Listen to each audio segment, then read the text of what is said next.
King রোডের এক জায়গায় এসে রাস্তার পূর্ব পাশ ঘেঁষে দাঁড়িয়ে পড়ল আব্দুল কাদের কামাল উদ্দিন। ঘুরে দাঁড়িয়ে আহমদ মুসাকে লক্ষ্য করে বলল, স্যার, এবার আমাদের কিং রোড ছাড়তে হবে। কাতান পাহাড়কেও এখন পূর্ব দিকে এগোতে হবে। আহমদ মুসা এগোলো রাস্তার পূর্ব পাশের দিকে। পূর্ব দিকের ল্যান্ড স্পেসের দিকে তাকিয়ে দেখল সে যা চিন্তা করছিল তাই। কিং রোডের ৪-৫ গজ পরে এক খাড়া খাদ। খাদের মুখ ৩০-৪০ গজের মতো প্রশস্ত। গিরিখাদের গভীরতা কেমন? আব্দুল কাদের কামাল উদ্দিন জিজ্ঞেস করল আহমদ মুসা। স্যার, থাই মালয়েশিয়ান পর্বতমালার এটাই সবচেয়ে বড় ক্যানিয়ন বা গিরিখাদ। এটা শুধু কাতান পর্বত শ্রেণী থেকে তেপাং পর্বতকে আলাদা করেনি, কাতানকেও প্রায় বিভক্ত করে বহু উত্তরে এগিয়ে গেছে। গভীরতাও স্যার ১৫০০ ফুটের কম হবে না, বলল আব্দুল কাদের কামাল উদ্দিন। তাহলে ক্যানিয়নটা পার হয়ে তেপাঙ্গে পৌঁছার কোনো প্রাকৃতিক ব্যবস্থা ক্যানিয়নের কোথাও আছে নিশ্চয়, বলল আহমদ মুসা। ঠিক ধরেছেন স্যার, ক্যানিয়ন পেয়ে ১০০ ফিটের মতো নামলেই অদ্ভুত একটা জায়গা পাওয়া যাবে, যেখানে কাতান থেকে বেরিয়ে যাওয়া ও তেপাং থেকে বেরিয়ে আসা দুটি বারান্দা পরস্পরের দিকে এগিয়ে একটা সেতুর সৃষ্টি করেছে। ওটা পার হয়ে ওপারের ক্যানিয়নের দেয়াল বেয়ে আবার তেপাংয়ের মাথায় উঠতে হবে, আব্দুল কাদের কামাল উদ্দিন বলল। আহমদ মুসারা ক্যানিয়নের দিকে এগোল। ক্যানিয়নের ধারে পৌঁছে নিচের দিকে উকি দিয়ে বলল, তোমার সে বারান্দা তো দেখা যায় না? ও, এখানে ক্যানিয়নের এপার ওপার দুধারকেই পরস্পরের দিকে একটু ঝুঁকে যেতে দেখা যাচ্ছে। এতে আড়াল হয়ে গেছে বারান্দাটা। এটাও আল্লাহর একটা কুদরত স্যার। এর ফলে বারান্দাটা আড়াল হয়ে গেছে এবং আগন্তুকদের জন্য এই ক্যানিয়নটা অনতিক্রম্য হয়ে গেছে, আব্দুল কাদের কামাল উদ্দিন বলল। হাবিব হাসাবারা জানে না? জিজ্ঞাসা আহমদ মুসার। হাবিব হাসাবাই শুধু জানে স্যার, দলের আর কেউ জানে না। তবে মিস্টার হাবিব হাসাবাও এটা দেখেনি, বর্ণনা শুনেছে মাত্র। সে দিক দিয়ে আসা যাওয়াতে আগ্রহী নয়, সময় সাপেক্ষ ও কষ্টকর বলে। এজন্যই সম্ভবত তার টেপাঙ্গ ঘাঁটি থেকে এদিকে আসার একমাত্র সংকীর্ণ গিরিপথটি পাথরের দেয়াল তুলে বন্ধ করে দিয়েছে, বলল আব্দুল কাদের কামাল উদ্দিন। আসতে চায় না এ পথে? এর চেয়ে তোমরা যাতে তোমাদের ইচ্ছে মতো পেছন দরজা দিয়ে তাদের টেপাঙ্গ ঘাঁটিতে না যেতে পারো, এটা নিশ্চিত করা ছিল তার কাছে বেশি জরুরি, আহমদ মুসা বলল। আব্দুল কাদের কামাল উদ্দিন ও সর্দার জামাল উদ্দিন দুজনেই হা করে তাকালো আহমদ মুসার দিকে। তাদের চোখে মুখে বিস্ময়। বলল সর্দার জামাল উদ্দিন, ঠিক বলেছ ভাই, একবার এ পথ দিয়ে আমি অনাহুতভাবে গিয়েছিলাম তাদের টেপাঙ্গ ঘাটিতে। মুখে কিছু না বললেও খুবই বিরক্ত হয়েছিল। তারপরই ওই পথে দেয়ালটা ওঠে। তখন আমরা বুঝিনি, কিন্তু এখন মনে হচ্ছে তোমার কথায় শতভাগ ঠিক। এ থেকে এটাও পরিষ্কার হয়ে যায় যে তারা আমাদের একটুও বিশ্বাস করে না, ব্যবহার করে মাত্র, আব্দুল কাদের কামাল উদ্দিন বলল। বিশ্বাসের তো প্রশ্নই ওঠে না। যাদের ধ্বংস করাই লক্ষ্য তাদের ওরা বিশ্বাস করবে কেন? ঠিক আছে, চলো এবার ক্যানিয়নের বারান্দার দিকে নামি, বলল আহমদ মুসা। ঠিক আছে স্যার, আসুন, বলে আব্দুল কাদের বিশেষ স্থান দিয়ে ক্যানিয়নের গা বেয়ে নিচে নামতে শুরু করল। ২ ঘন্টা লাগলো ক্যানিয়ন পার হয়ে ওপারে তেপাং পর্বতের উপরে পৌঁছতে। আহমদ মুসা তেপাংয়ে পৌঁছে সামনে তাকিয়ে দেখল ছোট বড় অসংখ্য চূড়ায় আকীর্ণ এবড়ো থেবড়ো পাহাড়ের বুক। বলল সে, আব্দুল কাদের, সামনে তো চলার মতো কোনো ট্র্যাক নেই কিং রোডের মতো। আব্দুল কাদের কিছু বলার আগে তার দাদা সর্দার জামাল উদ্দিন বলল, সামনে চেয়ে দেখো, সব চূড়ার উপর দিয়ে প্রায় পিরামিডের মতো একটা চূড়া দেখা যাচ্ছে। ওটাই তেপাং পর্বতের প্রাণকেন্দ্র। ওটার গোড়াতেই সেই পুরনো ঘাঁটি, যেখানে এখন হাবিব হাসাবারা আড্ডা গেড়ে বসেছে। ওই চূড়ার গোড়াতে এই ঘাঁটিতে একটা সুড়ঙ্গ রয়েছে। পথটার বাইরের মুখ পাথরের দেয়াল তুলে বন্ধ করে দেয়া। চূড়াটিকে আমাদের নাক বরাবর রেখে পথ ডিঙ্গিয়ে টিলা এড়িয়ে আমাদের অগ্রসর হতে হবে। ধন্যবাদ দাদাজি, চূড়ার পথটা নিশ্চয়ই ৪-৫ মাইলের বেশি হবে না, বলল আহমদ মুসা। কিঞ্চিত বেশিই হবে স্যার। আসুন চলতে শুরু করি, বলে হাঁটা শুরু করলো আব্দুল কাদের কামাল উদ্দিন। চলতে শুরু করলো সবাই। আরও 2 ঘন্টায় তারা এসে পৌঁছল পিরামিড আকারের চূড়ার গোড়ায়। সুড়ঙ্গ মুখের দেয়াল দেখতে পেল আহমদ মুসা। মুখের দেয়ালটা দেখা যায় না, ছড়ানো ছিটানো স্তূপীকৃত পাথরের জন্যে। দেয়ালটাকে আড়াল করার জন্যেই এই ব্যবস্থা। এগোচ্ছিল দেয়ালটাকে পরখ করে দেখার জন্যে। তার পকেটের মোবাইল বেজে উঠল। মোবাইল ধরল সে। ও প্রান্ত থেকে থাইল্যান্ডের সহকারী গোয়েন্দা প্রধান পুরসাদ প্রজাদীপকের কণ্ঠ শুনতে পেল।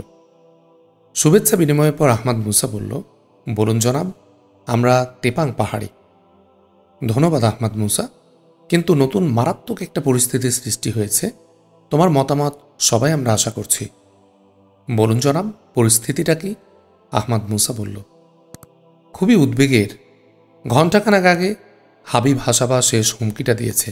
বলেছে আগামী 5 ঘন্টার মধ্যে যদি হেলিকপ্টার তার তেপাং পাহাড়ের লাল পতাকা চিহ্নিত স্থানে না পৌঁছে, তাহলে 5 ঘন্টা 1 মিনিটে জাবের জহিরুদ্দিনকে হত্যা করা হবে।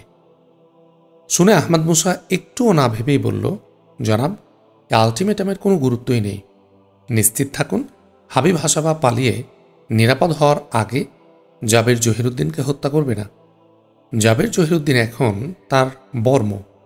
নিজেকে নিরাপদ করার আগে সে বর্ম পরিত্যাগ করতে পারে না। ধন্যবাদ আহমদ মুসা, কিন্তু এই আলটিমেটামের তাহলে অর্থটা কি? পুরসাদ প্রজাদীপক বলল, আমার ধারণা সে ইতোমধ্যেই পালিয়েছে বা পালাচ্ছে। আলটিমেটামের মাধ্যমে সে জানিয়ে দিয়েছে যে 5 ঘন্টা সে লাল পতাকার ওই ঘাঁটিতেই থাকবে। এটা জেনে চারদিকের পাহারা শিথিল হবে, এটাই চেয়েছে সে। আহমদ মুসা বলল, বুঝেছি, কিন্তু ওরা হঠাৎ পালানোর ইচ্ছা প্রকাশ করার মতো দুর্বলতা প্রকাশ করল কেন? বলল পুরসাদ, আসলে ওদের অনেক লোক মারা গেছে, ধরাও পড়েছে। আমার মনে হয় বেতঙ্গে ওদের মূল বাহিনী শেষ হয়ে গেছে, আর ওদের অবস্থানের স্থানটাও ধরা পড়ে গেছে, এটা ওরা নিশ্চিত। সুতরাং পালানো ছাড়া আর কোনো পথ নেই।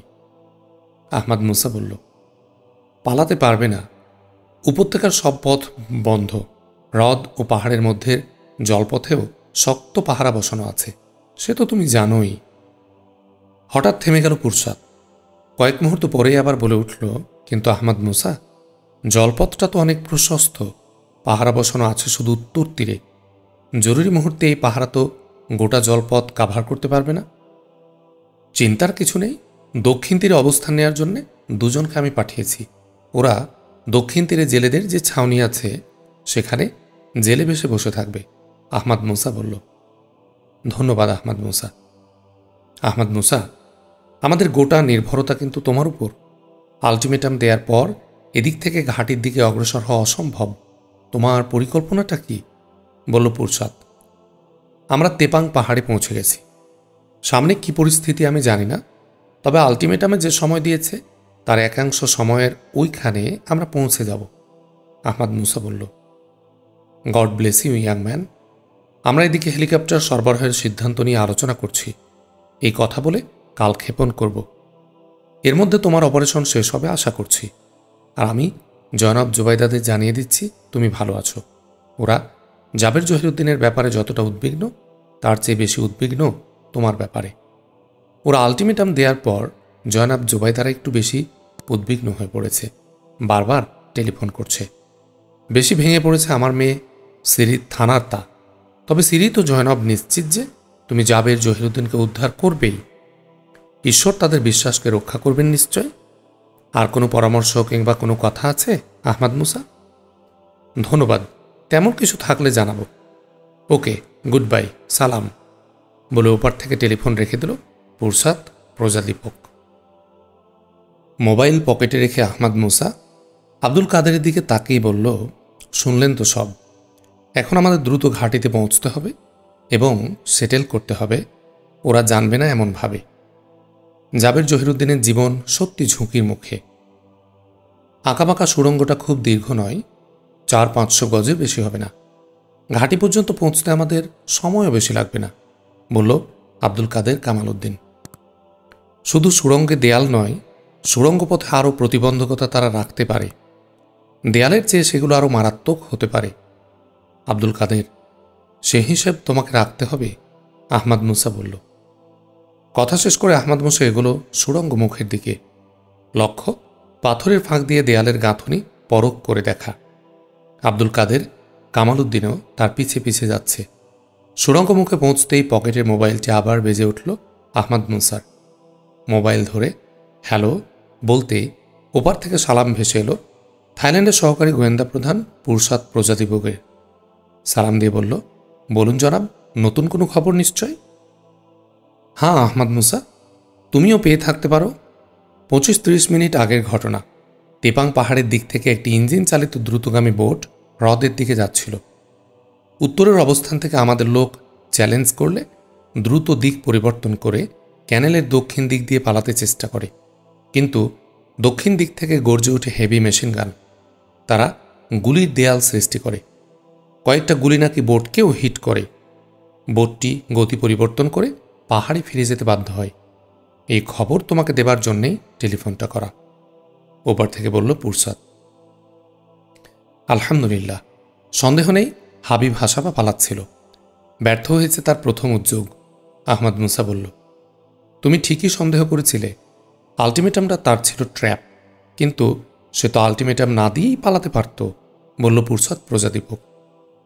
সে জানে তার পথে টাইট পাহারা বসেছে। সে চেয়েছিল পাহারাটা শিথিল করতে। স্বাভাবিকভাবে সবারই মনোযোগ আলটিমেটামের সময়ের দিকে থাকবে, এটাই সে ধারণা করেছিল। আহমাদ মুসা বলল, তুমি বললে ওটা তার প্রথম উদ্যোগ, আরও উদ্যোগ সে কোন দিকে নেবে, বলল পুরসাদ প্রজাতিভোগ। পাহাড়ের পথ সহ সম্ভব অসম্ভব সব উদ্যোগই সে নেবে, আহমাদ মুসা বলল। আমাদের লোকের অ্যালার্ট আছে, সবাইকে বলে দিয়েছি। পাহাড়ের দিকে তো তোমরাই আছো, বলল পুরসাদ প্রজাতিভোগ। অবশ্যই, আমরা এই দিকটা দেখছি জনাব। ওকে, ধন্যবাদ, বলল পুরসাদ। মোবাইল লাইন কেটে গেল ওপার থেকে। আহমাদ মুসা মোবাইল রেখে সর্দার জামাল উদ্দিনের দিকে তাকালো, বলল, আমার মনে হয় হাবিব হাসাবা পালাবার জন্যে অতপর এই পথই বেছে নেবে। কিন্তু এই পথ তো সে চেনে না, বলল আব্দুল কাদের কামাল উদ্দিন। চেনা পথের চেয়ে তার নিরাপত্তা এখন বেশি। পথ না চিনলেও কোন দিকের কোথাও সে পৌঁছতে পারবে।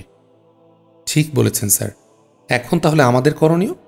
আব্দুল কাদের বলল, সুড়ঙ্গের প্রাচীর আমরা ভাঙছি না, তাকেই ভেঙে বেরিয়ে আসতে দাও, আমরা তার জন্য অপেক্ষা করব, বলল আহমাদ মুসা। কথা শেষ করে চাপা আওয়াজের একটা দুপ শব্দ শুনতে পেল। তার সতর্ক হয়ে ওঠা দুই চোখ সঙ্গে সঙ্গে দেখতে পেল সুড়ঙ্গের দেয়ালের দিক থেকে মার্বেল আকারের একটা সাদা বল গুলির মতো বেরিয়ে এলো। আহমাদ মুসা পরিচিত শব্দ শুনে আঁচ করতে পেরেছিল। এবার সাদা বলটা দেখেই চিৎকার করে বলে উঠল, দূরে ছুটে পালাও তোমরা, বলটা কোনো গ্যাস বোমা হবে। বুঝতে পেরেছিল আহমাদ মুসা। বলে আহমাদ মুসা নিজেও দেয়ালের গোড়া থেকে একটা লাফ দিল। যেদিকে বলটি গিয়ে পড়ল তার বিপরীত দিকে, কিন্তু দূরে যেতে পারল না। লাফ দিয়ে সে গিয়ে পড়ল একটা পাথরের প্রান্তে। পাথরটা ছিল আলগা। চাপে পাথরটা উল্টে গেলে আহমাদ মুসা ছিটকে অন্য একটা পাথরের উপর আছড়ে গিয়ে পড়ল। ততক্ষণে গ্যাস বলটা ফেটে সাদা ধোঁয়ায় আচ্ছন্ন হয়ে গেল চারদিকটা। আহমাদ মুসা ধরেই নিয়েছিল ওটা সংজ্ঞালোপকারী বোমাই হবে।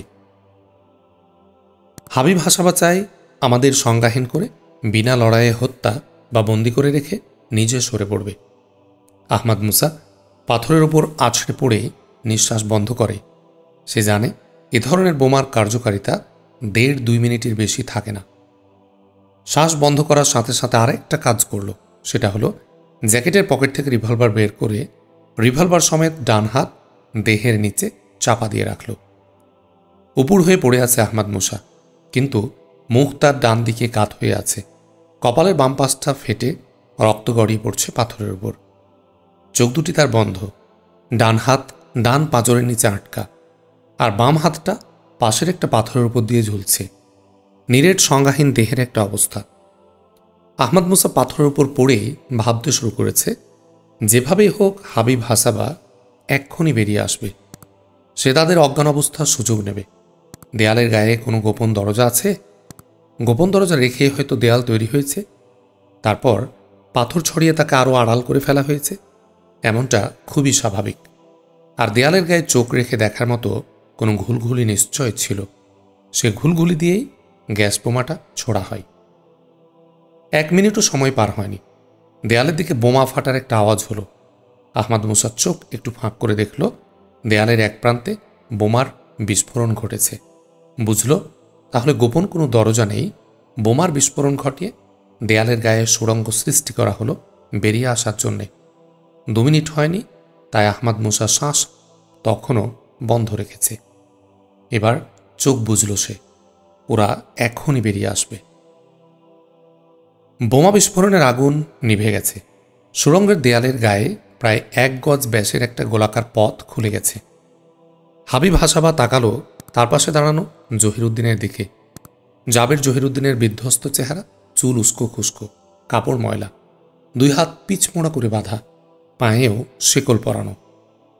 হাবিব হাসাবার পেছনে দাঁড়িয়ে আছে 2 জন, তাদের 2 জনের হাতে স্টেন গান, 2 জনের পিঠে ভারী ব্যাগ। হাবিব হাসাবার হাতে রিভলভার, কাঁধে ঝোলানো একটা ব্যাগ। হাবিব হাসাবা জাবের জহিরুদ্দিনের দিকে একবার তাকিয়ে নিয়ে পেছনের একজনকে বলল, তুমি জাবেরকে নিয়ে বাইরে যাও, দেখো ওদের 3 জনের কি অবস্থা। স্টেন গানের ট্রিগারে আঙ্গুল রেখে বাইরে যাবে, দেখো যদি কেউ জ্ঞান না হারায় তাহলে সঙ্গে সঙ্গেই শেষ করে দেবে। লোকটা নীরবে একটা স্যালুট করে জাবের জহিরুদ্দিনকে ঠেলে নিয়ে দেয়ালের পথ দিয়ে বাইরে বেরিয়ে আসে। লোকটা বাইরে বেরিয়ে দেয়ালের গোড়া পার হয়ে সুড়ঙ্গ মুখের সামনেই সর্দার জামাল উদ্দিন ও আব্দুল কাদের কামাল উদ্দিনকে পাশাপাশি পেল, 2 জনই সংজ্ঞাহীন। তারপর সে জাবের জহিরুদ্দিনকে নিয়ে এগোলো আহমদ মুসার কাছে। জাবেরকে গিয়ে পাথরের উপর দিয়ে ঝুলন্ত তার হাত নেড়ে দেখল, সংজ্ঞা নেই। লোকটি পেছনে হটে সুড়ঙ্গ মুখের দিকে একটু এগিয়ে বলল, স্যার সবাই সংজ্ঞাহীন। হাবিব হাসাবা তার দ্বিতীয় বডিগার্ড নিয়ে বেরিয়ে এলো।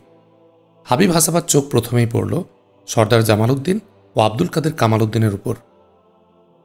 তার ঠোঁটে ক্রূর হাসি ফুটে উঠল। কয়েক ধাপ এগিয়ে তাদের 2 জনের পাঁজরে 2টি লাথি মেরে চিৎকার করে বলল, এ গাদ্দার 2 জনকে শান্তিতে মরতে দেবে না, জীবন্ত টুকরো টুকরো করব। এরা শুধু আহমদ মুসাকে সাহায্য করেনি, আমাদের অনেক লোকের হত্যার নিমিত্ত এরা। রিভলভার পকেটে রেখে একটা চুরুট ধরালো হাবিব হাসাবা। এগুলো এবার আহমদ মুসার দিকে। আহমদ মুসাকে এক নজর দেখে বলল, এ হারামজাদাই তাহলে আহমদ মুসা? সাধারণ একজন হয়েও অসাধারণ সবার কাছে। আজ হাবিব হাসাবার হাতে এর সব লীলা খেলা শেষ। আমাদের কত যে ক্ষতি করেছে তার হিসেব দুঃসাধ্য। একে একবার নয় 1,00,000 বার মারলেও এর পাপ মোচন হবে না। হাবিব হাসাবা যখন কথা বলছিল তখন জাবের জহিরুদ্দিন চোখ ছানা বড় করে তাকিয়েছিল আহমদ মুসার দিকে। এই তাহলে তাদের স্বপ্নের নায়ক আহমদ মুসা? স্বপ্নপুরুষ গোটা দেহে তার শিকরণ জাগল। তার সাথে বুকের ভেতরটা তার মোচড় দিয়ে উঠল আহত আহমদ মুসাকে সংজ্ঞাহীনভাবে পাথরের উপর পড়ে থাকতে দেখে। আজই কি অবস্থায় এ মহান বিশ্বনায়কের জীবনের রীতি ঘটতে যাচ্ছে? হাহাকার করে উঠল তার মন। সে চিৎকার করে বলল, হাবিব হাসাবা, তোমরা একে মেরো না। তোমরা আমার কাছে, আমাদের কাছে যা চাও তাই দেব, যা করতে বলবে বলবো। আমি থাইল্যান্ডের প্রতি ঘরে ঘরে তোমাদের পক্ষে কাজ করব, তোমরা শুধু একে মেরো না। কান্না ঝরা কণ্ঠ জাবের জহিরুদ্দিনের। হো হো করে হেসে উঠল হাবিব হাসাবা। বলল, থাইল্যান্ডে আমাদের এখন আর কিছুই করার নেই। আমরা আর কিছু চাই না। তোমার এবং তোমাদের আর কোনো মূল্য আমাদের কাছে নেই, সবই ফাঁস হয়ে গেছে। এখন আমাদের শুধু প্রতিশোধের পালা। তোমাকে মারব সবার শেষে। তোমাকে ঢাল হিসাবে ব্যবহার করেই আমরা দুঃসময় পাড়ি দেব। আমাদের যখন মুক্তি তখনই তোমার ঘটবে মৃত্যু।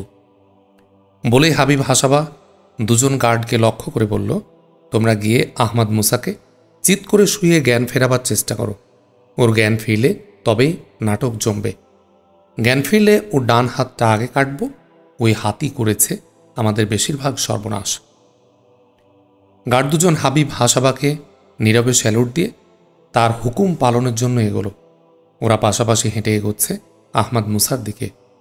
পাহাড়ের পাদদেশে পিনপতন নীরব পরিবেশে তাদের পায়ের শব্দ খুবই স্পষ্ট শুনতে পাচ্ছে আহমদ মুসা। তারা কতটা এগোলো, তারা কতটা এখনো দূরে তা সহজেই পরিমাপ করতে পারছে সে চোখ বুজে থেকেই। আহমদ মুসা আত্মরক্ষার জন্যে আক্রমণকে বেছে নেওয়ার সিদ্ধান্ত নিয়ে ফেলেছে। প্রথম সুযোগকে সে কাজে লাগাবে।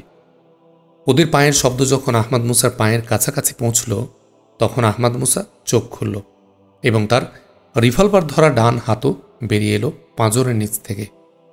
আহমদ মুসার দিকে এগিয়ে আসা দুজনের দৃষ্টি তার দিকেই নিবদ্ধ। দেখতে পেল ওরা আহমদ মুসার চোখ, রিভলভার নিয়ে ডান হাত বেরিয়ে আসা দৃশ্য। ভূত দেখার মতো আঁতকে উঠে কাঁধে জোড়ানো স্টেনগানে ওরা হাত দিতে যাচ্ছিল। আহমদ মুসার রিভলভার বেরিয়ে আসার পর 1 সেকেন্ড অপেক্ষা করেনি। তার তর্জনী পরপর দুবার ট্রিগারে চেপে বসে।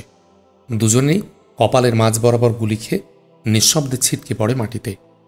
দ্বিতীয় গুলির পর তৃতীয় একটা গুলিও আহমদ মুসার রিভলভার থেকে বেরিয়ে গেল প্রায় সঙ্গে সঙ্গেই। আহমদ মুসা দেখতে পেয়েছিল হতচকিত হাবিব হাসাবাও হাতের চুরুট ফেলে দিয়ে পকেটে হাত দিয়ে রিভলভার বের করার জন্য। আহমদ মুসা তৃতীয় গুলি গিয়ে বিদ্ধ করল হাবিব হাসাবার রিভলভার ধরা ডান হাতকে। তার হাত থেকে রিভলভার ছিটকে পড়ে গেল। হাত থেকে রিভলভার ছিটকে পড়ার সাথে সাথে হাবিব হাসাবার বাম হাত চলে গেল বাম পকেটে। বিদ্যুৎ বেগে বেরিয়ে এলো ডিম্বাকৃতির একটা গোলাকার বস্তু, তার দুচোখে আগুন। গুলিতে গুড়িয়ে যাওয়া রক্তাক্ত ডান হাতের দিকে তার বিন্দুমাত্র ভ্রুক্ষেপ নেই। মরিয়া ভাব তার চোখে মুখে। আহমদ মুসা বুঝল কি ঘটতে যাচ্ছে। এবার চতুর্থ গুলি ছুড়ল সে। হাবিব হাসাবার হাত বস্তুটি ছোড়ার পর্যায়ে উঠে আসার আগে আহমদ মুসার বুলেটটি গিয়ে বিদ্ধ করল হাবিব হাসাবার বুককে। গুলি খেয়ে তার দেহ টলে উঠলেও হাবিব হাসাবার ছুটতে চেষ্টা করেছিল বস্তুটি। হাতটা তার সামনের দিকে এগিয়ে আবার ঢলে পড়ে গেল। তার সাথে সাথে সে টলে চিত হয়ে পড়ে গেল পাথরের উপর। জাবের জহিরুদ্দিন বোবা বিস্ময় নিয়ে তাকিয়েছিল আহমদ মুসার দিকে। আহমদ মুসা জাবের জহিরুদ্দিনের দিকে এগোবার জন্য পা তুলে বলল, জাবের, তুমি ঠিক আছো তো? কোনো উত্তর না দিয়ে জাবের জহিরুদ্দিন পাগলের মতো ছুটে এসে আহমদ মুসার পায়ের কাছে আছড়ে পড়ল। কান্নাজড়িত কণ্ঠে বলল, আপনাকে ভাই বলবো না স্যার, না মহান আমির বলবো, কিছুই বুঝছি না। বদর যুদ্ধে মহানবী সাল্লাল্লাহু আলাইহি ওয়াসাল্লামের বাহিনীর সাহায্যে আসা সেই ফেরেশতার মতো আপনি এসেছেন। কল্পনাতেও যাকে ছোঁয়া যায় না সে আপনাকে পাঠানোর মতো এত করুণা আল্লাহ করেছেন আমাদেরকে। আহমদ মুসা রিভলভার পকেটে রেখে জাবের জহিরুদ্দিনকে তুলে বুকে জড়িয়ে ধরল। বলল, তোমার উপর দিয়ে অনেক নির্যাতন নিপীড়ন গেছে। বদরের সাহাবীদের মতো ত্যাগ, ঈমান ও দৃঢ়তার পরিচয় তোমরা দিতে পেরেছ বলে আল্লাহর সাহায্য তোমাদের জন্য এসেছে। কথা শেষ করে আহমদ মুসা বলল, চলো জাবের, সর্দার জামাল ও আব্দুল কাদের কামালউদ্দিনের জ্ঞান ফেরানোর চেষ্টা করি। তুমি ওদের চেনো না? কোহেতান কাবিলার লোক ওরা। আমার আব্বার কাছ থেকে এই কাবিলার গল্প শুনেছি। এরা নাকি আমাদের পরিবারের খুব অনুগত। তবে এরা পাহাড় থেকে খুব একটা বাইরে যেত না। আমার সাথে দেখা হয়নি। হাবিব হাসাবাদেরকে এদের ব্যাপারে খুব গল্প করতে শুনেছি। প্রথম দিকে প্রশংসার শুনেছি, কিন্তু দুদিন থেকে এদের বিশ্বাসঘাতক বলে গাল দিচ্ছে। ওদের ব্ল্যাক ইগলের সবচেয়ে মূল্যবান লোকদের নাকি তারা আপনার সাহায্যে হত্যা করেছে।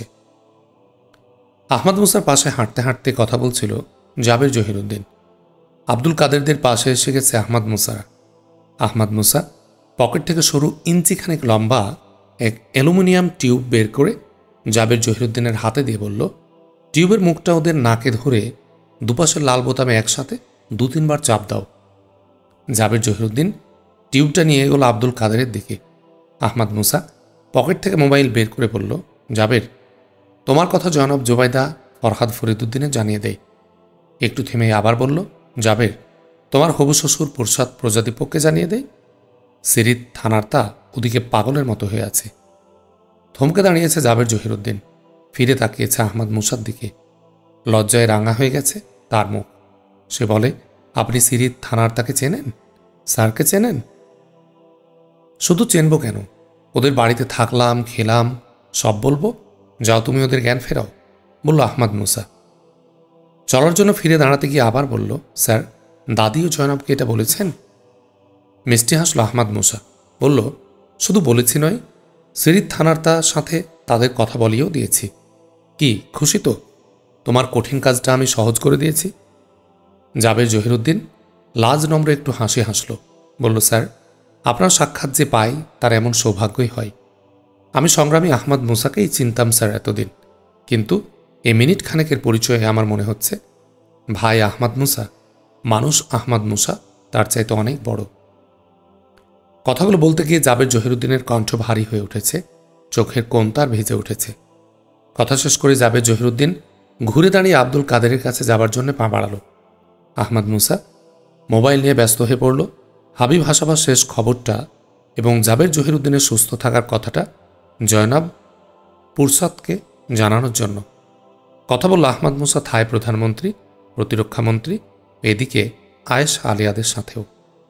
তারপর টেলিফোন করল আন্দামানে আহমদ শাহ আলমগীর সুষমার কাছে, সুস্মিতা বালাজির কাছে, স্বরূপা সিংহাল সাজনা সিংহালের কাছে, শাহবানুদের কাছে এবং হাজি আবদুল্লাহ ও খালাম্মার কাছে। শেষ টেলিফোনটা করল মদিনা শরীফে ডোনা জোসেফাইনের কাছে। টেলিফোন শেষ করতে বেশ সময় লেগেছে। মোবাইল বন্ধ করে আহমদ মুসা তাকালো আব্দুল কাদেরের দিকে, দেখল ওদের জ্ঞান ফিরেছে, গল্পে ব্যস্ত ওরা। আহমদ মুসার টেলিফোন শেষ হয়েছে দেখতে পেল ওরা দ্রুত এগিয়ে এলো তার কাছে। আব্দুল কাদের দ্রুত কণ্ঠে বলল, আল্লাহর হাজার শকর যে আপনার কোনো ক্ষতি হয়নি, শয়তানদের শেষ করেছেন। একটাই দুঃখ স্যার, যুদ্ধের শ্বাসরুদ্ধকর ফিনিশিং আমি দেখতে পেলাম না। যা শুনলাম বড় ভাই জাবের জহিরুদ্দিনের কাছে, আমরা ভেবে পাচ্ছি না স্যার, আমরা একসাথেই ছিলাম, গ্যাস বোমায় আমরা জ্ঞান হারালাম, আপনি কিভাবে বেঁচে গেলেন? তোমাদের সতর্ক করার সুযোগই আমি পাইনি। সংজ্ঞালোপকারী এ ধরনের গ্যাস বোমার কার্যকারিতা 1.5-2 মিনিটের বেশি থাকে না। এ সময় নিঃশ্বাস বন্ধ রেখে বেঁচে যাওয়া যায়, বলল আহমদ মুসা। সুবহান আল্লাহ, দুনিয়ায় চলতে গেলে কত যে বুদ্ধি, কত জ্ঞান দরকার। আজ এ বুদ্ধি যদি আপনার মাথায় না থাকতো তাহলে ওরা লাশ না হয়ে আমরাই লাশ হতাম। হাবিব হাসাবানাকে ঘোষণাই করেছিল আমাদের কাকে কত টুকরো করে মারবে, বলল সর্দার জামাল উদ্দিন। সর্দারজি, এসব কথা এখন থাক, আপনি আসুন। আব্দুল কাদের, জাবের, তোমরা এসো, এ পাথরটা একটু বসি, জরুরি কথা আছে। বলে আহমদ মুসা কয়েক ধাপ পিছিয়ে একটা সমতল বড় পাথরের এক প্রান্তে গিয়ে বসল। সবাই গিয়ে বসল তার সামনে। স্বয়ং পুলিশ প্রধান, গোয়েন্দা প্রধান ও পুরসাদ প্রজাদীপক আসছেন হেলিকপ্টার নিয়ে। ওরা এসে ঘাঁটি সার্চ করার পর আমরা সবাই যাব থাই রাজার প্রাসাদে। তিনি সবাইকে দাওয়াত করেছেন। আমি যে কথাটা বলতে চাই সে কথা বলার সুযোগ আর হবে না, এখনই সেটা সারতে হবে, আহমদ মুসা বলল। আহমদ মুসা আবার কথা বলা শুরু করতে যাচ্ছিল, তার আগে আব্দুল কাদের বলল, স্যার, এদের 3 জনকে সার্চ করলে হতো না?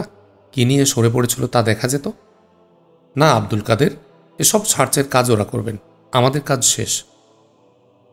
বলে আহমদ মুসা মুহূর্তকাল থেমে আবার বলা শুরু করল, যে গুপ্ত ধনভাণ্ডার খুঁজে পাওয়া গেছে সে ব্যাপারেই কথা বলতে চাই। জাবের জহিরুদ্দিন ঘটনার কথা জানে না। সর্দারজি, আপনি বিষয়টা জাবের জহিরুদ্দিনকে বলুন। শেষ বাক্যটা আহমদ মুসা সর্দার জামাল উদ্দিনকে লক্ষ্য করে বলল। সর্দার জামাল উদ্দিন তেপাং পাহাড়ে আসার পথে গুপ্ত ধনভাণ্ডার খুঁজে পাওয়ার কাহিনী, গুপ্ত ধনভাণ্ডারের বিবরণ এবং গুপ্ত ধনভাণ্ডারের মালিকের কথা সংক্ষেপে জাবের জহিরুদ্দিনকে বলল। সর্দার জামাল উদ্দিন থামলে আহমদ মুসা বলল, এ ধনভাণ্ডার আপনারা কিভাবে কাজে লাগাবেন সেটাই আমি আপনাদের কাছে জানতে চাই। আহমদ মুসার কথা শেষ হতে না হতে সর্দার জামাল উদ্দিন বলে উঠল, আমরা কাজে লাগাবো কি? এই ধনভাণ্ডার আল্লাহ তোমার হাতে দিয়েছেন। আমরা কতবার এই পথ দিয়ে যাতায়াত করেছি, এই ভাণ্ডারের সন্ধান আমরা পাইনি। ধনভাণ্ডারের পথ আল্লাহ তোমাকেই দেখিয়েছেন। এই ধনভাণ্ডার তোমার হাতে দিয়েছেন, এর দায়িত্ব তোমার। আমি এক ওসিলা মাত্র। এ ধনভাণ্ডার মালয়ী, থাই, মুসলমানদের এবং এ অঞ্চলবাসীর। এর ব্যবস্থাপনার দায়িত্ব আপনাদেরকেই নিতে হবে, বলল আহমদ মুসা। তুমি ওসিলা সেটা তুমি বলতে পারো, কিন্তু আসলেই আল্লাহ ওই ধনভাণ্ডার তোমার হাতেই তুলে দিয়েছেন এবং এটাই সত্য, জোর দিয়ে বলল সর্দার জামাল উদ্দিন। এটা আংশিক সত্য। সত্যর অপর অংশটা হলো ধনভাণ্ডার একা আমার হাতে তুলে দেননি। ধনভাণ্ডার যখন পাওয়া যায় তখন আপনারা আমার সাথে ছিলেন। এর অর্থ ধনভাণ্ডার যখন আল্লাহ আমাকে দেখালেন তখন আল্লাহ আপনাদের আমার সাথেই রেখেছেন। আর সম্পদের উপর মালিকানার খোদাই একটা ওসিলা হলো, যার মাটিতে বা যে দেশের মাটিতে সম্পদ পাওয়া যাবে, সম্পদ সে দেশের বা সেই দেশের মানুষের। যেহেতু দেশ আপনাদের, তাই এই সম্পদের মালিকও আপনারা। এই সম্পদ পাওয়ার আল্লাহ আমাকে ওসিলা বানিয়েছেন, এটাই সত্য। থামল আহমদ মুসা।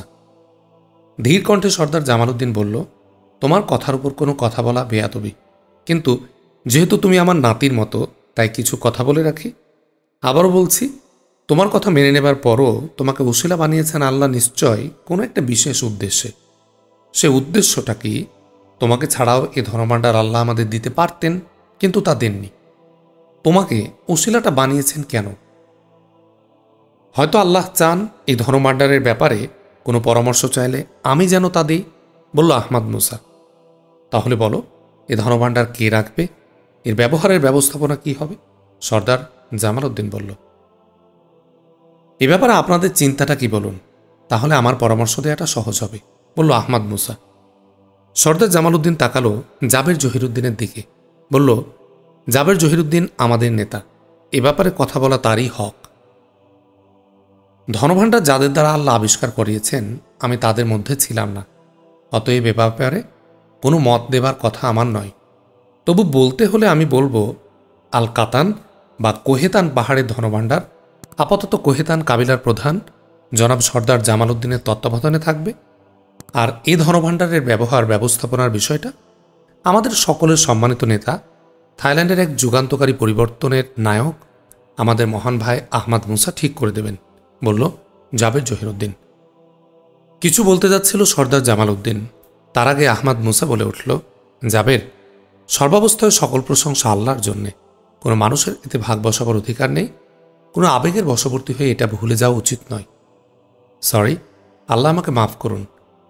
আপনি আমাকে শুধরে দিয়েছেন ভাই, আল্লাহ আপনার উপর রহম করুন, বলল জাবের জহিরুদ্দিন, তার কণ্ঠ ভারী। কথা শেষ করে একটা দম নিয়ে আবার বলা শুরু করল আহমদ মুসা, বলল, আমার মত হল জাবের জহিরুদ্দিন ও জনাব সর্দার জামাল উদ্দিনরা যৌথ উদ্যোগে ধনভাণ্ডারটি উদ্ধার করবেন। জাবের ঠিকই বলেছে, ধনভাণ্ডার আপাতত সর্দার জামাল উদ্দিন আমানত হিসাবে রাখবেন। তারপর আমি মনে করছি ধনভাণ্ডারের বন্টনটা এইভাবে হবে, ধনভাণ্ডার সমান 4 ভাগে ভাগ হবে। এর 1 ভাগকে 2 ভাগে ভাগ করে এর 1 অংশ দিতে হবে থাই সরকারের শিক্ষা মন্ত্রণালয়ের ছাত্রবৃত্তি বিভাগকে। অন্য অংশ পাবে মালয়েশিয়া সরকারের অনুরূপ ছাত্রবৃত্তি বিভাগ। 4 ভাগের অবশিষ্ট 3 ভাগের 1 ভাগ পাবে থাই সরকারের স্বায়ত্তশাসিত সংস্থা মুসলিম এডুকেশন ট্রাস্ট। এর অবশিষ্ট 2 ভাগের 1 ভাগ পাবে মালয়েশিয়া সরকারের ইসলামিক একাডেমি অব সায়েন্সেস এর গবেষণা প্রকল্প প্রমোশন ফান্ডে। 4 ভাগের শেষ ভাগের 3/4 পাবে শাহ পরিবার তাদের দাবি দেওয়া আন্দোলনের তহবিল হিসাবে। অবশিষ্ট 1/4 পাবে জনাব সর্দার জামাল উদ্দিনের কাবিলা আল কোহেতান, যা তারা ব্যয় করবে কোহেতানের পাহাড়ি পরিবারগুলোকে শিক্ষা উন্নয়নের জন্য, বলল আহমদ মুসা। আলহামদুলিল্লাহ, সর্দার জামাল উদ্দিন, জাবের জহিরুদ্দিন ও আব্দুল কাদের সবাই একসাথে বলল। সবচেয়ে ভালো লাগছে, মালয়েশিয়া থাইল্যান্ডের মুসলিম অমুসলিম কেউ বঞ্চিত হল না এই ফান্ড থেকে। এই ফান্ড ব্যয় হবে সর্বসাধারণের জাতীয় কল্যাণে। ফান্ড যেহেতু মুসলমানদের, তাই মুসলমানরা অগ্রাধিকার পেয়েছে বটে, কিন্তু অমুসলিমরাও ন্যায্য অংশ পেয়েছে। আলহামদুলিল্লাহ, জাবের জহিরুদ্দিন বলল। ধনভাণ্ডারের 3/4 ব্যয় হচ্ছে শিক্ষা ও জ্ঞান বিজ্ঞানের উন্নয়নে। এর পেছনে আপনার কি চিন্তা কাজ করছে স্যার? জিজ্ঞাসা আব্দুল কাদের কামাল উদ্দিনের। আব্দুল কাদের, ধনভাণ্ডারের সাথে রাখা ধনভাণ্ডারের মালিকের যে বক্তব্য লিখিত আছে তার কথা মনে আছে তোমার নিশ্চয়? তার বক্তব্যে আছে, কি করে ধীরে ধীরে বিদেশিরা মালয় উপদ্বীপ দখল করে নেয়। মুসলমানদের তখন অর্থবল, জনবল, অস্ত্রশস্ত্র কোনো কিছুরই অভাব ছিল না। অভাব ছিল সচেতনতার, অভাব ছিল শত্রুকে চেনা ও বোঝার মতো জ্ঞানের, অভাব ছিল জাতীয় বোধ ঐক্যের। এসব অভাবের মূল কারণ ছিল উপযুক্ত শিক্ষার অভাব। যে শিক্ষা নিজেকে চেনায়, জাতিকে চেনায়, দেশকে চেনায় এবং নিজেকে সহ দেশ ও জাতিকে সমৃদ্ধ করার, দেশ ও জাতিকে রক্ষা করার উপযুক্ত করে তোলে, এই শিক্ষার অভাব এখনও প্রকট। উপযুক্ত শিক্ষা ও জ্ঞানের অভাবে আমরা দেশ ও জাতির ঐক্য ও সমৃদ্ধি নিশ্চিত করতে পারছি না এবং ষড়যন্ত্রের শিকার হচ্ছি। এই যে তোমরা সংকটে পড়েছিলে, এখানে তোমাদের জ্ঞান ও সচেতনতার অভাব মুখ্য কারণ হিসাবে কাজ করেছে। এজন্যেই উপযুক্ত শিক্ষার উন্নতি এবং জ্ঞান বিজ্ঞানের বিস্তারের জন্যে বেশি অর্থ বরাদ্দ করা হয়েছে। এখন বন্দুক, বোমা কোনো পরিবর্তনের অস্ত্র নয়। আসল অস্ত্র হল উপযুক্ত জ্ঞান ও জ্ঞানের উপযুক্ত ব্যবহার।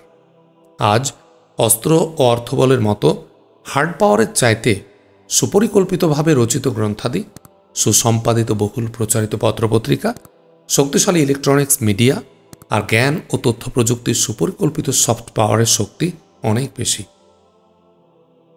ধনভাণ্ডারের মালিক এটাই চেয়েছিলেন যে তার ধনভাণ্ডার উপযুক্ত হাতে পড়ুক এবং উপযুক্ত কাজে লাগুক।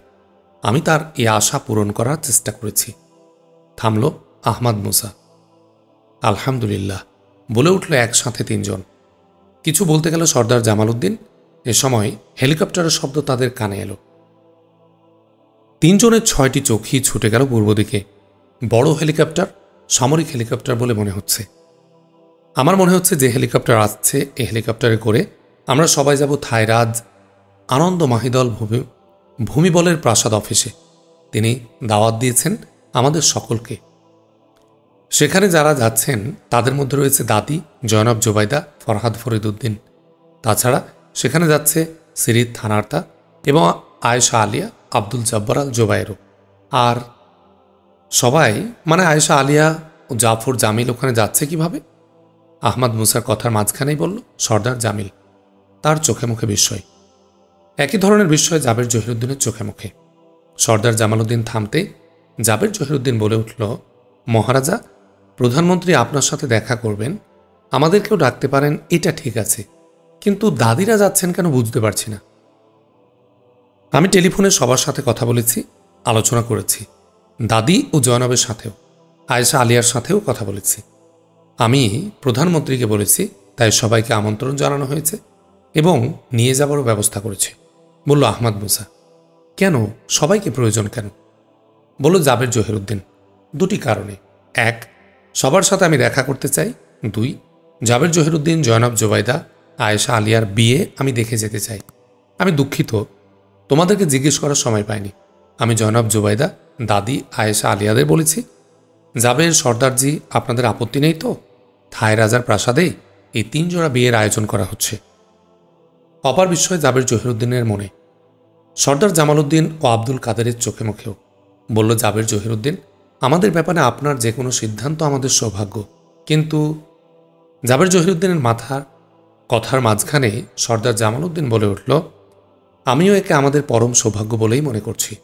কিন্তু সম্মানিত ভাই, এটা আজই কেন? এত তাড়াহুড়া করে কেন?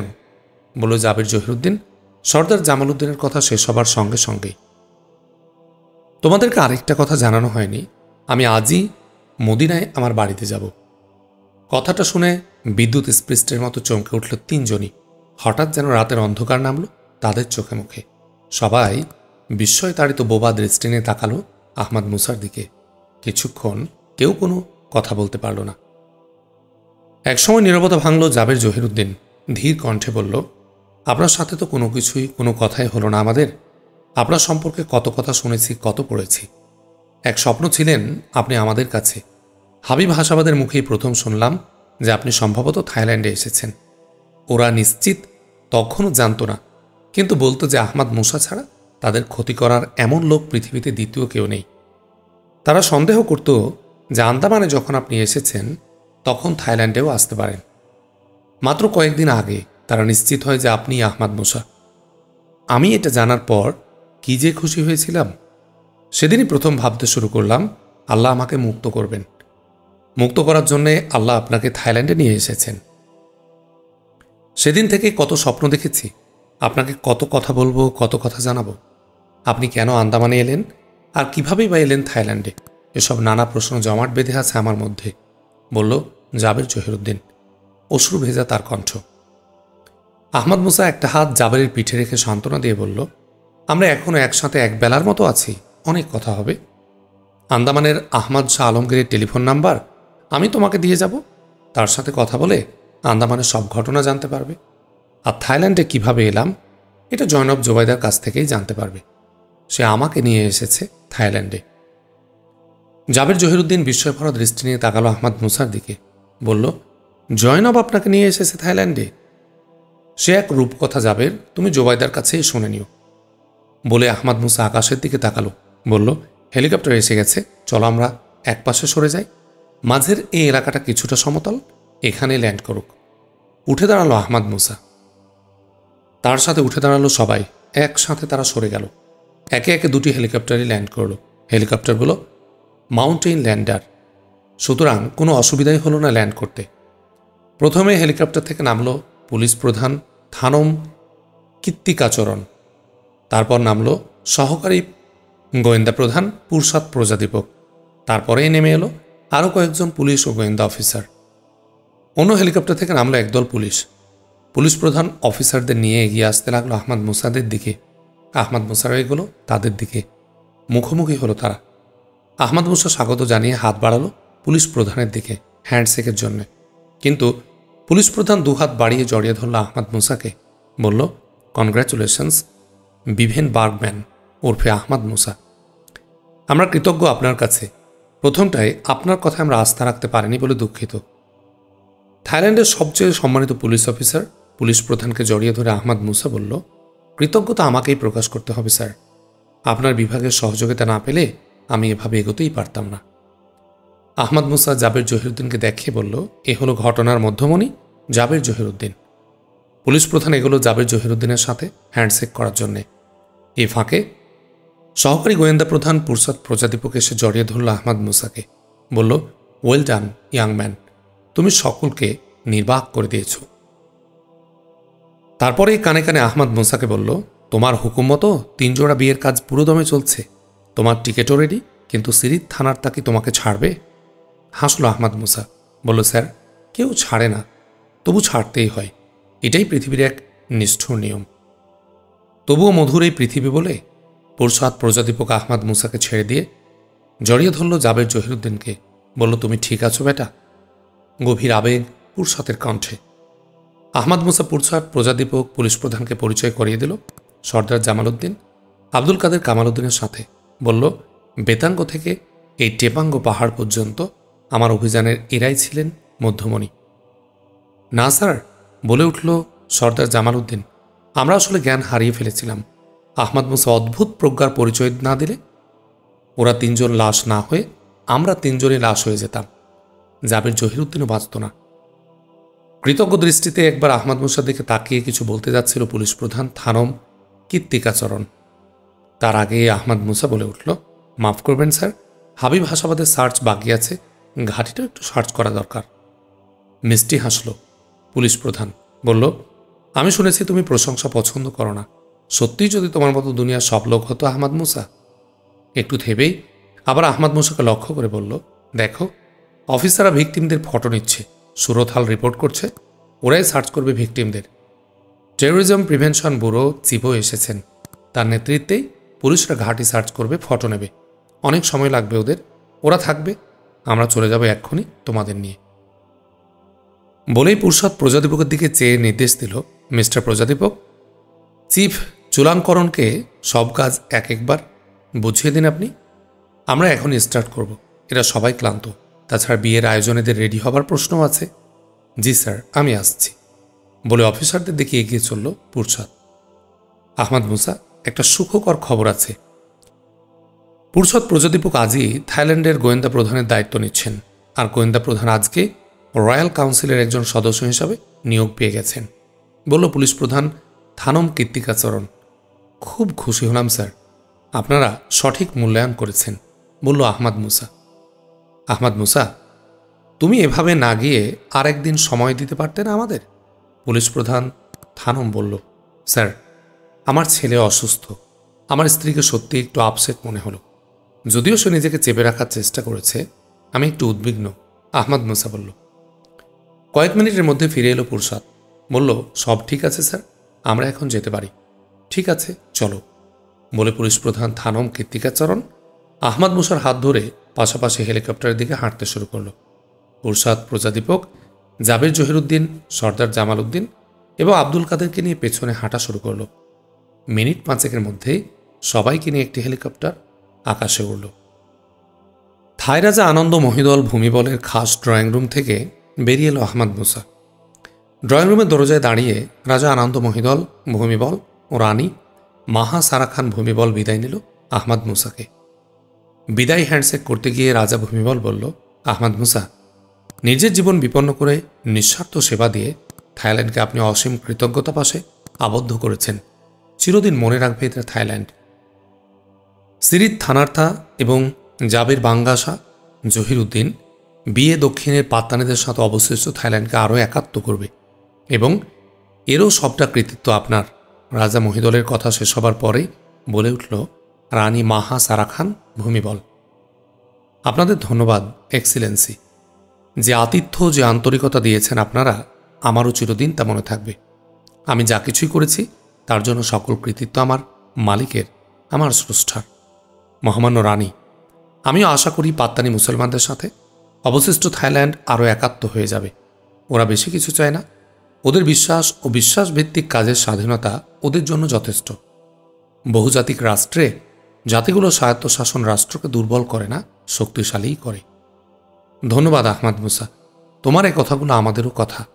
সত্যি আহমাদ মুসা, সবার যদি তোমার মতো এমন পরার্থে জীবন হতো, মানুষ যদি হতো এমন ঈশ্বর কেন্দ্রিক, তাহলে দুনিয়ায় স্বর্গ নেমে আসত। তোমাকে ঈশ্বর দীর্ঘজীবী করুন, বলল রাজা আনন্দ মহিদল ভূমিবল। ধন্যবাদ excellency, goodbye. Goodbye, God bless you, বলল রাজা ও রানী দুজনেই। আহমাদ মুসা ঘুরে দাঁড়িয়ে করিডোর ধরে চলতে শুরু করল।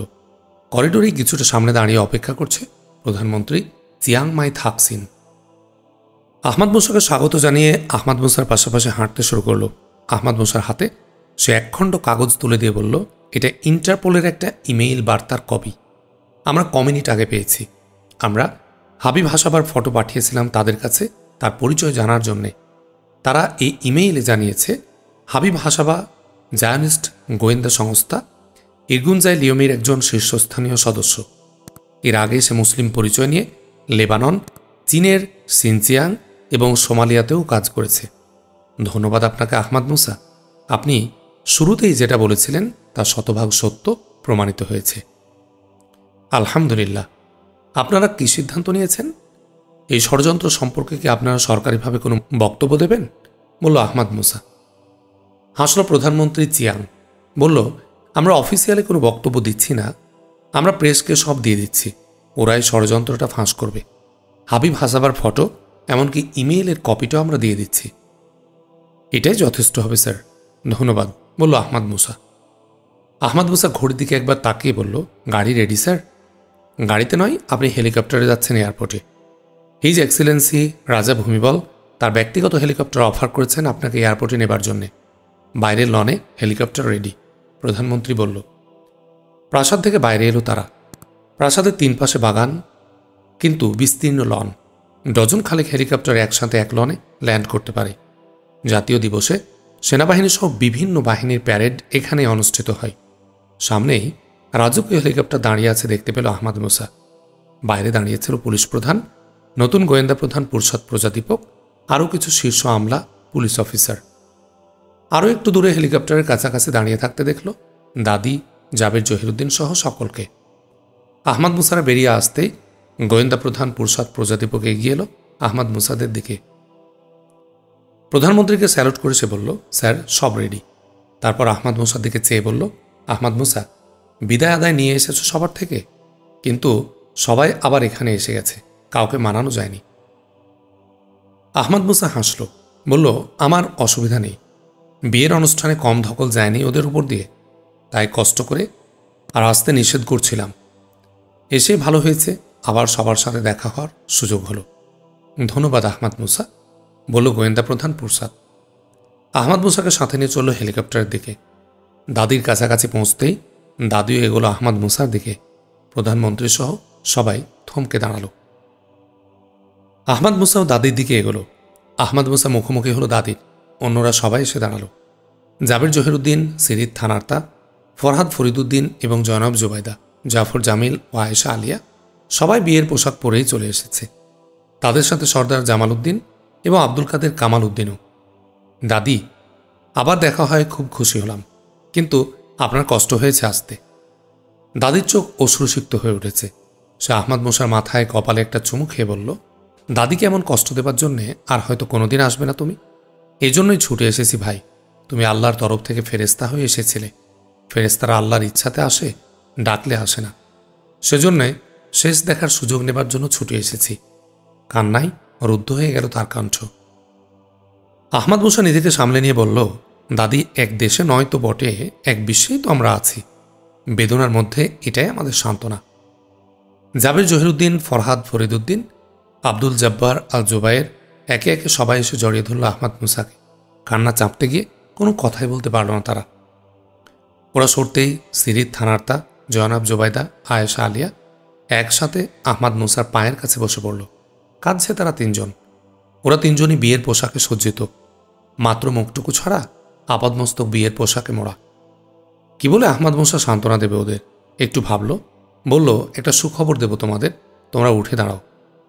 অশ্রু ভেজা মুখ তুলল সিরিত। বলল, আপনাকে বলতে হবে না, আপনি আজ যাবেন না। কান্নায় ভেঙে পড়া তার কণ্ঠ। তার চেয়েও বড় সুখবর দেব, তোমরা উঠে দাঁড়াও, আহমদ মুসা বলল। মাথা নিচু করে তিনজনে উঠে দাঁড়ালো। উঠে দাঁড়িয়েই জনাব জোবাইদা বলল, আপনি যে সময় থাইল্যান্ডে ছিলেন লড়াইয়ের মধ্যে ছিলেন। ভালো খাওয়া, নিশ্চিন্ত ঘুম কিছুই আপনার হয়নি। আপনার সব কথা শিরোধার্য, কিন্তু আজ আপনি যেতে পারবেন না। তার কণ্ঠ দৃঢ়। চোখ মুছে ফেলেছিল সে। ম্লান হাসল আহমদ মুসা। বলল, তোমাদের আবেগ, তোমাদের যুক্তি সবই ঠিক আছে, কিন্তু অনুরূপ একটা আবেগ ও যুক্তি আমাকে এখন বাড়িতে যেতে বাধ্য করছে। বলে একটু থামল আহমদ মুসা। পরক্ষণে আবার বলে উঠল, তোমাদের একটা সুখবর দেব, সেটা হলো শীঘ্রই তোমাদের সাথে আমাদের আবার দেখা হবে। সামনের জিলহজ মাসে তোমাদের হজের ব্যবস্থা হবে। হজের সময় এবং হজ শেষে মদিনা শরীফে তোমরা আমাদের মেহমান হবে। এটা বেশি আনন্দের হবে না? হবে, কিন্তু আমরা এটা ওটা দুটোই চাই, বলল আয়েশা আলিয়া। তার কণ্ঠ গম্ভীর। হাসল আহমদ মুসা। ঘুরে দাঁড়ালো সবার দিকে। বলল, প্রধানমন্ত্রী স্যার সহ সবাইকে আমি সৌদি আরব সফরে দাওয়াত করছি। প্রধানমন্ত্রী সহ সরকারি সবাই বিদেশে প্রাইভেট সফরও করতে পারেন। আমি আন্তরিকভাবে সবাইকে দাওয়াত করছি। আপনারা সম্মতি দিলে আমি ব্যবস্থা করব। পুরসদ তাকালো প্রধানমন্ত্রীর দিকে। প্রধানমন্ত্রী বলল, ধন্যবাদ আহমদ মুসা, আমরা খুশি সৌদি আরব সফর করতে পারলে, বিশেষ করে আপনার আতিথ্যে। আমরা জানাবো আপনাকে। ধন্যবাদ স্যার, আমি যোগাযোগ করব, আহমদ মুসা বলল। ধন্যবাদ আহমদ মুসা, বলল প্রধানমন্ত্রী। হেলিকপ্টারের প্রোটোকল অফিসার এসে পাশে দাঁড়িয়েছে। সে ঘড়ির দিকে তাকাচ্ছিল বারবার। আহমদ মুসা তার দিকে তাকিয়ে বলল, চলো অফিসার, বলে আহমদ মুসা সবার কাছ থেকে বিদায় নিল। জাবের দাদিদের দিকে চেয়ে বলল, দাদি ও ভাইরা, বোনেরা, আমি আসি, আল্লাহ হাফিজ, বলে আহমদ মুসা প্রোটোকল অফিসারের সাথে হেলিকপ্টারের দিকে হাঁটতে শুরু করল। জাবেররা সবাই বলে উঠেছে, ফি আমানিল্লাহ, আল্লাহ হাফিজ। পেছনে তাকাচ্ছে আহমদ মুসা বারবার। হাত নেড়ে বিদায় জানাচ্ছে প্রধানমন্ত্রী সহ সকলেই।